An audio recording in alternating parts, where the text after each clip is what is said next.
随着房地产巨头们一个一个倒下，大部分地方财政都很紧张。毕竟以前以卖地为主要收入来源，躺着就能收钱，现在收入骤降，他们也开始慌了。万般无奈之下，推出了卖房的新方案，多地政府发文奖励进城买房的农民。现在已经不是鼓励，而是奖励了。如果奖励再不起效果的话，下一步动用非常规办法也不是没有可能。与鼓励农民买房形成鲜明对比的是，房地产的销售额呈崩盘式下跌，前7个月销售额同比下降约50个百分点。根据相关报道，尽管新增土地的资本开支有所减少，富力地产表示仍有大量可供开发土地储备，总可售面积共4997万平方米，足以应付未来数年所需。预计集团所持有的丰富土地储备资源，于未来数年可产生7131亿元的可销售资源。2022年，集团有超过200个预售项目，预期能带来2200亿元的可售资源。说的好听是在售，难听点就是卖不出去。与此同时，还面临着巨大的还款压力。相信面对同样压力的不止富力地产，整个中国的房地产企业都大同小异。熟悉中国房地产开发商的玩法都知道，大部分地方政府都是靠土地财政苦苦支撑。刚刚富力地产的报告已经很清楚，房地产公司已经囤积大量的土地和楼盘，地方政府已经很难靠拍卖地获得收入，那怎么办呢？只能寻找接盘侠。城里的百姓已经喊出我们是最后一代，万般无奈之下，当地只能将目光转向了新的韭菜地。只是这部分韭菜本来就营养不良，强行收割恐怕不成，于是先给韭菜施加肥料，鼓励韭菜茁壮成长。但这无异于揠苗助长。中国安徽潜山、江苏扬州等地方政府先后发文鼓励农村居民到县城居住，并对自愿退出宅基地进城购房落户的农民给予奖励。根据这次出台的有关政策，潜山市对自愿退出宅基地并进城购房落户的农民，经认定后给予一次性5万元购房奖励。同时，潜山市对自愿退出宅基地且复垦为耕地后，按每亩3万元给予奖励。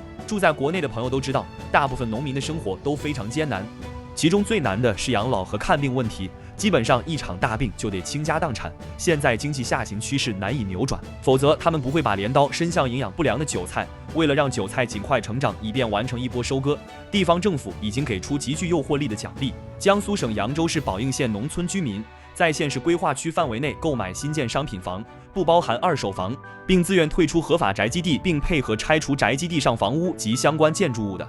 按房屋实际面积分档予以奖励。魔鬼在细节里，我们继续往下看。其中，农村宅基地房屋面积100平方米以下的扬州市对农民奖励每户23万元，房屋面积100至200平方米的奖励每户25万。奖励总额中含宅基地有偿退出一次性补偿每户5万元。值得注意的是，宝应县向退出宅基地农民发放的所有奖励均以结算凭证，也就是房票予以结算，而且退出宅基地农民在县城新购商品房，总价原则上需大于结算凭证总额的1.5倍。细看一下，把农民的房子拆掉，这就意味着农民在农村就没有房子了，彻底断了农民回到农村躺平的路。表面上给补偿款，可是买房的农民最后还是要付出一大笔钱去买房。且不说农民到手的房子质量如何，他们进城后的生计问题如何解决？地方政府想把卖不出去的房子倾销给本就生活拮据的农民，还断了他们将来回农村的退路。所谓的奖励证、买房册，实际上还是在算计农民手上仅有的那一点点钱，可谓是敲骨吸髓到极处了。除了安徽潜山、扬州宝应、吉林省延吉市、江苏省盐城市阜宁县、贵州省遵义市等多地都在今年陆续发文鼓励农民进城买房，并出台了相应的优惠和支持政策，还有更多具体的细节，这里就不做讨论了，大家认真想想就能明白其真实意图。为什么要把地方政府鼓励农民买房作为铺垫呢？大家都知道，现在的房地产市场已经开始崩盘，城市的百姓躺平的躺平，刨根的刨根，地方政府利用他们的村镇银行和城投公司，左手倒右手也不行了，于是他们又把目光盯上了仅剩的农民韭菜。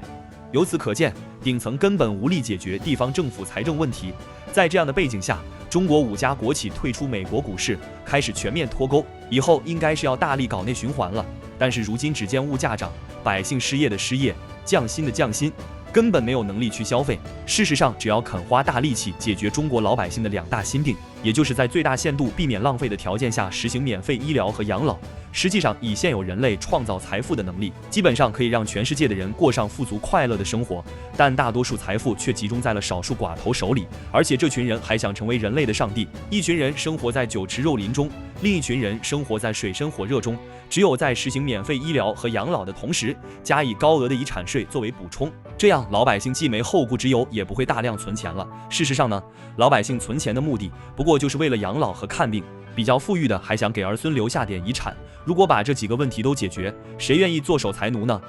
当老百姓敢于花钱了，各种需求都会增加，经济也就运转起来了，随之各行各业也会日益繁荣。凭中国人的勤劳与智慧，经济问题不难解决。但是如果困住中国人的制度不变，一切都只能是梦幻泡影。更可怕的是，道德将更加无底线。如果人没有道德，会变得越来越自私。开始是竞争，竞争不过就开始斗争，斗争再斗不过就会演变成战争。但黎明前总是最黑暗的，咱们只能在绝望中寻找希望。我是历经磨难选择重开的万分大神，咱们下期再见。